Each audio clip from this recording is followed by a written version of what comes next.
বারিশ দাদা সবাইকে মিলে দিদি উপরে জন্য লাভ আমাদের আরেকটা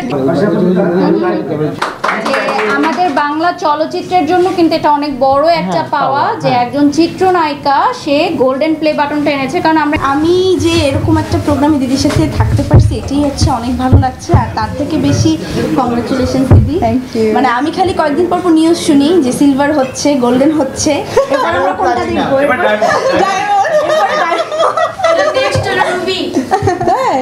রুবি বাহ মাশাআল্লাহ, ঠিক আছে, ওইটা আমরা 100 মিলিয়ন ক্রস করবো ইনশাআল্লাহ। কারণ আমি আসলে খুব মানে গুছিয়ে কাজ করতে পছন্দ করি, তাতে করে আমাকে যেভাবে যে বলুক না কেন আমার কাছে মনে হয় যে সেই কাজের সৌন্দর্যটা অন্যরকম।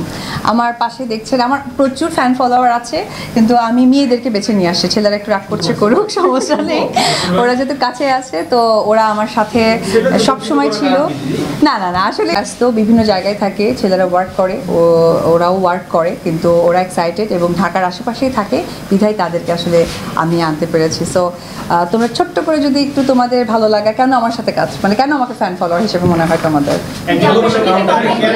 আমার নাম হচ্ছে মৌ, আমি একজন উদ্যোক্তা, আমার নিজের অনলাইন বিজনেস আছে। যাই হোক, সেই পরিচয় না যাই, দিদিকে ভালো লাগা আসলে আমার দিদি হচ্ছে আমার কিশোরকালের প্রেম।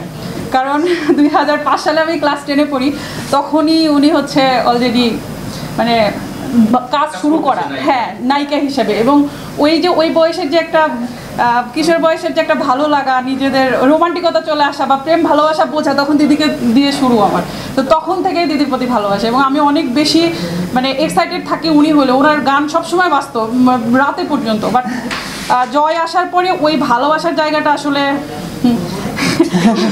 আরো ইয়ে হয়ে গেছে। আচ্ছা তুমি কি ছোট? অপবিশ্বাস নামটাই হচ্ছে একটা ভালোবাসার, ভালো লাগা। সত্যি আর কি দিদিকে দেখি এত সুন্দর।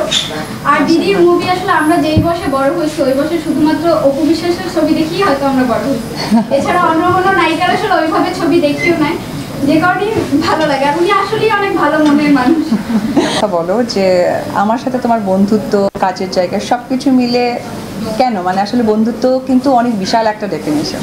আচ্ছা, তোমার সাথে আমার বন্ধুত্বের আগে সবচেয়ে বেশি মনে হয় যে তুমি একজন ফ্যামিলিয়ার একজন পার্সন, হ্যাঁ, এবং আমার কাছে মনে হয় আমি কোনো আমার ফ্যামিলির মানুষের সাথেই আমার কথা শেয়ার করতেছি অথবা আমার আইডিয়া শেয়ার করতেছি, বা তুমিও ঠিক সেমটাই মনে করো। কারণ তোমার যখন মনে হয় যে এই জিনিসটা জানা দরকার বা বলা দরকার, তুমি সেটা যখনই মনে পড়ে তখনই তুমি সেটা বলো। তো আজকের যে বিষয়টা সেটা আমি একটু বলি, সেটা হচ্ছে আমি মনে করি অপবিশ্বাস হচ্ছে একটা ব্র্যান্ড, এবং সেই ব্র্যান্ড বিদায় মাত্র 12 মাসের ভিতরেই 1 মিলিয়ন হয়েছে। কারণ আমি জানি এই ইউটিউব চ্যানেলে মানে মেক করা কোনো প্রোডাকশন, নাটক, সিনেমা, মিউজিক ভিডিও এগুলো দেওয়া হয়নি। শুধুমাত্র আমাদের মামা আবরাম খান জয় এবং অপবিশ্বাস ওদের যে ভিডিও ক্লিপসগুলো, মানে নিত্য দিনের যে ধরনের কর্মকাণ্ডগুলো হয় সেগুলোই এখানে দেওয়া হয়েছে, এবং তাতেই এত সাবস্ক্রাইব হয়েছে। তো সেই জায়গা থেকে আমরা আসলে আবারও প্রমাণ হলো যে অপবিশ্বাস হচ্ছে একটা ব্র্যান্ড, এবং সেই ব্র্যান্ডের কারণেই আজকে এই তার সফলতা, এবং এটা আমাদের কাছেও খুব ভালো লাগার। এবং আমার মনে পড়ে এই ইউটিউব চ্যানেল যখন মানে ওপেন করা হয়নি তার আগে থেকেই আমি অপুকে বারবার বলছিলাম যে বন্ধু তুমি একটা চ্যানেল খুলো, এটা কিন্তু ভালো করবা। তো ও বলছিল যে এগুলো তো আসলে আমার সময় নেই, এটা আমি পারবো না, এটা কে দেখবে, কে ই করবে। তো ও আমাকে অনেকবার বলছিল যে তুমি এটা করো। আসলে আমিও এই ব্যাপারটা অতটা বুঝি না, বা ওইটা টেক কেয়ার করার মতো সময়ও আমার নেই।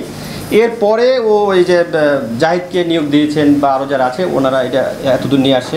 তো আমি আসলে এই অপবিশ্বাস ইউটিউব চ্যানেলের সফলতা কামনা করি, এবং আমার বিশ্বাস এই চ্যানেল থেকে ভালো ভালো প্রোডাকশন তৈরি হবে, ভালো ভালো নাটক, ফিল্ম এগুলো নির্মাণ হবে, এবং আমাদের সাংস্কৃতিক অঙ্গনকে আরও রিচ করবে অপবিশ্বাসের হাত ধরে।